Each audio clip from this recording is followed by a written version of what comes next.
वो अपना नहीं उतार पाएगा, तुम्हारा क्या उतारेगा। इसलिए बहुत सावधानी के साथ, समझ बूझ के साथ आपको रहना और चलना।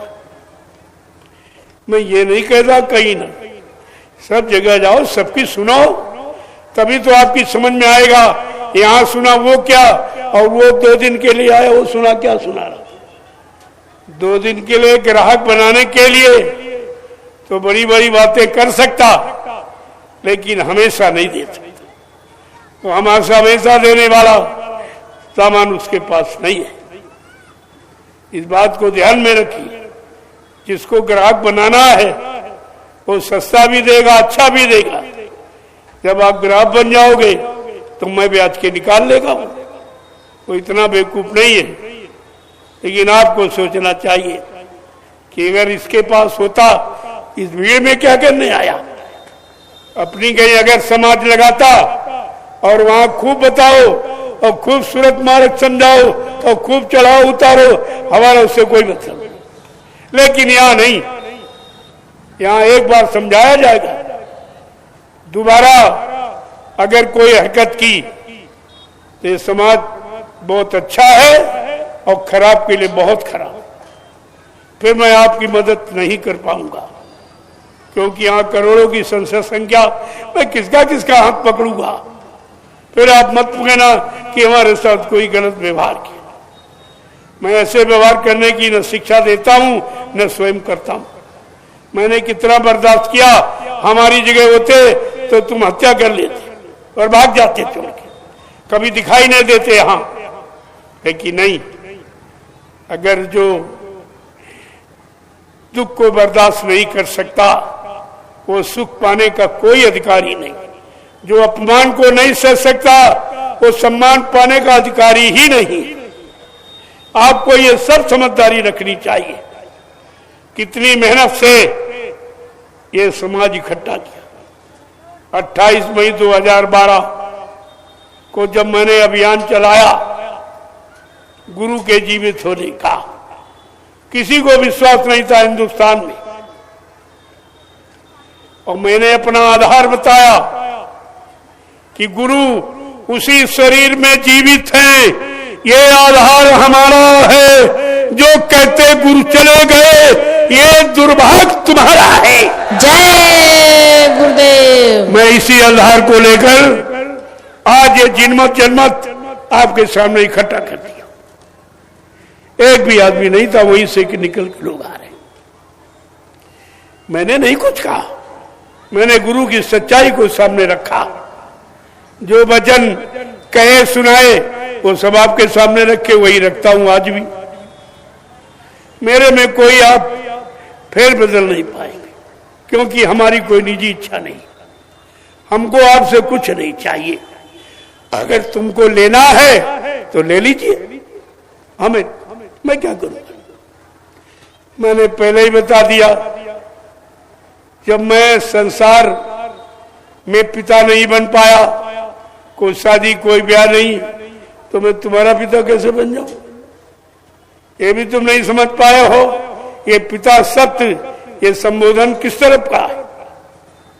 ऐसे हंसी मजाक में कह देते।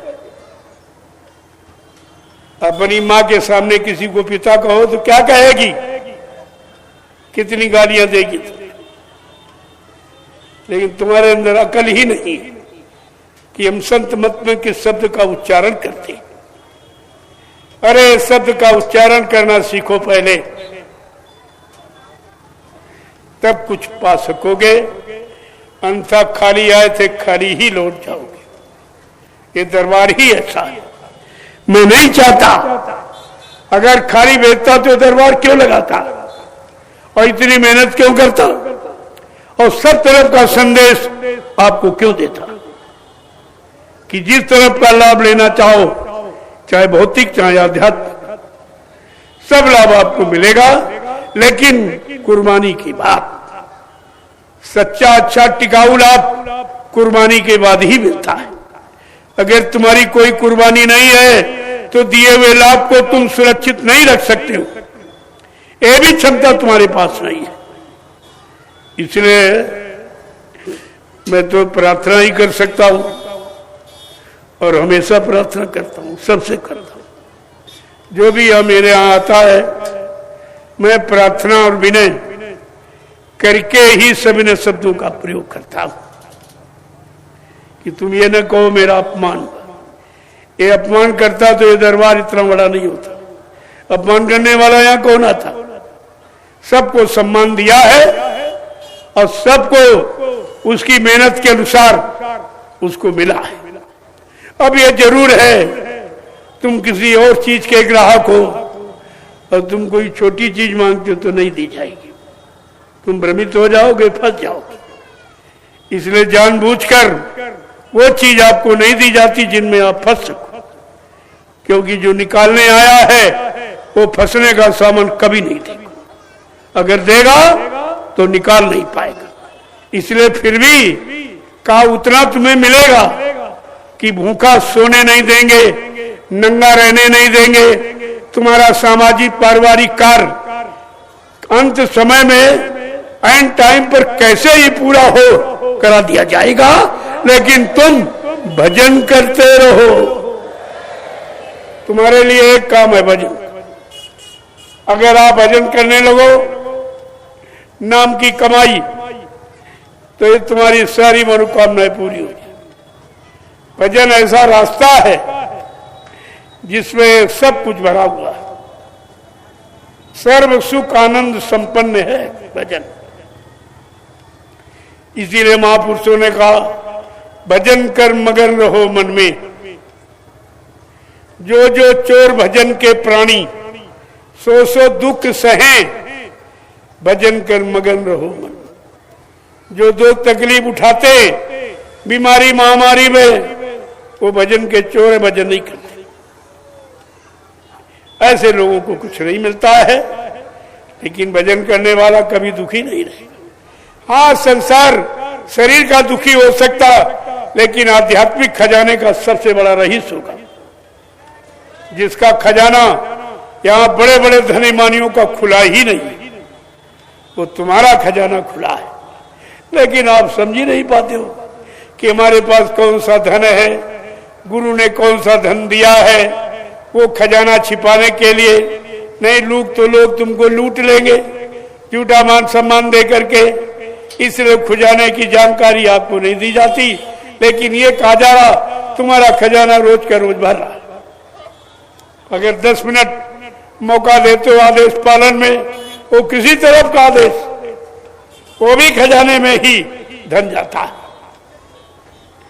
चाहे वो भौतिक जगत, चाहे आध्यात्मिक जगत, दोनों का काम करना है।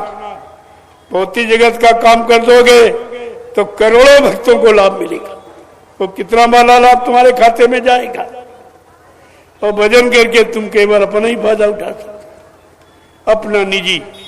ये सबसे बड़ा स्वार्थ है जो केवल अपने लिए जीता है, और जो दूसरों के लिए अपना जीवन रखता है वो सबसे बड़ा सुखी है। उससे बड़ा कोई सुखी नहीं है, वो यहां भी सुखी और वहां भी। तो ये सब जानकारी आपको रखनी चाहिए। जय गुरुदेव, जय गुरुदेव, जय